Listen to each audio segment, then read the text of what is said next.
काला साया।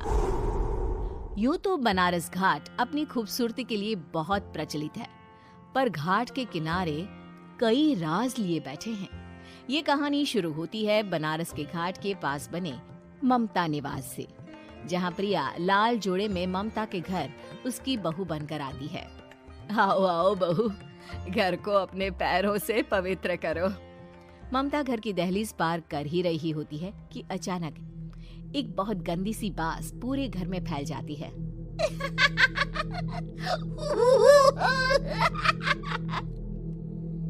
ये बदबू और ये आवाजें, ये कौन हंस रहा है माँ? अब ये पड़ोसी ना हमारे थोड़े अलग से है। कहाँ हम शाकाहारी और ये मांस मच्छी खाने वाले। छोड़, तू ध्यान मत दे और गृह प्रवेश कर। और हाँ बहू, अपनी सास की एक बात हमेशा याद रखना, इन पड़ोसियों से तो कभी बात नहीं करेगी। अच्छे लोग नहीं है ये। अपनी सास की ये बात मानेगी ना बेटा? हाँ माँ, जो आपकी मर्जी, मैं उनसे बात नहीं करूंगी। अगले दिन प्रिया अपनी पहली रसोई बनाने रसोई घर में जाती है। ये छोकी बात तो नाक में जा रही है। एक काम करती हूँ, खिड़की खोल देती हूँ। प्रिया खिड़की खोलने जाती है। इतने जाले, लगता है इस खिड़की को कभी खोला ही नहीं गया। पर ऐसा क्यों? ओह, नॉन वेज की स्मेल आती होगी ना। 2 मिनट के लिए खोल लेती हूँ, फिर बंद कर दूंगी। प्रिया खिड़की खोलती है। खिड़की खोलते ही उसकी नजर सामने वाले घर की खिड़की पर पड़ती है, जहाँ एक लड़की खड़ी होती है। हाथों में मेहंदी, लाल रंग की साड़ी, बिल्कुल सजी धजी, मानो प्रिया की तरह ही वो भी नई नवेली बहू हो। वो प्रिया को देखकर मुस्कुराती है। हे भगवान, माँ ने तो इनसे बात करने को मना किया था। प्रिया फौरन ही खिड़की बंद कर देती है और तवे पर चढ़े रोटी की ओर देखने लगती है, पर वहाँ रोटी न होकर मछली पड़ी होती है। ये क्या? पहली ही रसोई में इतनी बड़ी गलती! हे भगवान, अब मैं क्या करूं? प्रिया बहुत डर जाती है और फौरन रसोई की सफाई करने और फिर सभी के लिए खाना बनाने लग जाती है। जब वो सबको खाना परोसती है, सब तो ठीक है, मैं बेकार में चिंता कर रही थी। हे भगवान, ऐसे ही बस अपनी कृपा बनाए रखना।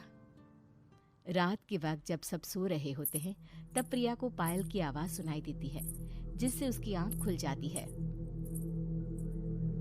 ये पायल की आवाज कहाँ से आ रही है? प्रिया उठकर उस आवाज के पीछे छत की सीढ़ियों तक जाती है। तभी उसे बच्चे के रोने की आवाज आती है। प्रिया छत पर जाती है तो क्या देखती है?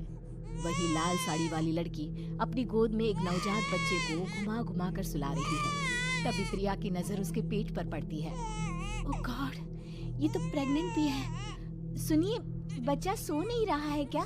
मैं कुछ मदद करूं? नहीं नहीं, आपके घर वालों को अच्छा नहीं लगेगा, मैं संभाल लूंगी। स्नेहा की गोद से बच्चा हाथ मारकर प्रिया की गोद में आने को छटपटाने लगता है। दोनों घर अगल बगल में बने होने के कारण प्रिया उस बच्चे को गोद में ले लेती है। प्रिया के पास आते ही वो सो जाता है। बच्चे का वो स्पर्श रात भर प्रिया भूल नहीं पाती और अगली सुबह वो छत पर कपड़े सुखा रही होती है। तभी उसे एक औरत इशारा करके बुलाती है। स्नेहा कह रही थी बाबू तुम्हारी गोद में आते ही सो गया। मैं गौरी, स्नेहा की माँ हूँ। बहू, घर आना, बाबू को खिला भी लेना। शाम को जब घर पर कोई नहीं रहता, बच्चे से मिलने के लिए प्रिया छिपकर अपनी पड़ोसन के घर चली जाती है और कुछ देर बच्चे को खिलाकर वापस लौट आती है। इसके कुछ दिन बाद ही प्रिया को पता चलता है कि वो माँ बनने वाली है। ममता की खुशी का ठिकाना नहीं रहता।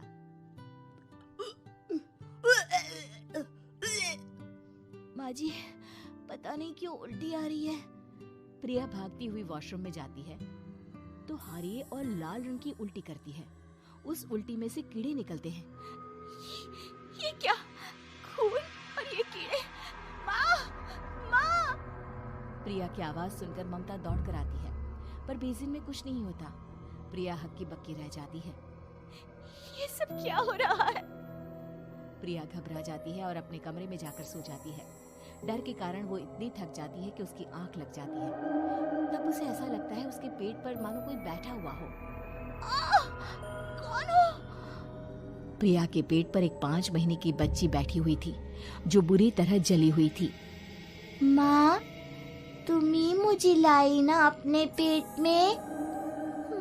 मैं तुम्हारी माँ नहीं हूँ। कौन हो तुम?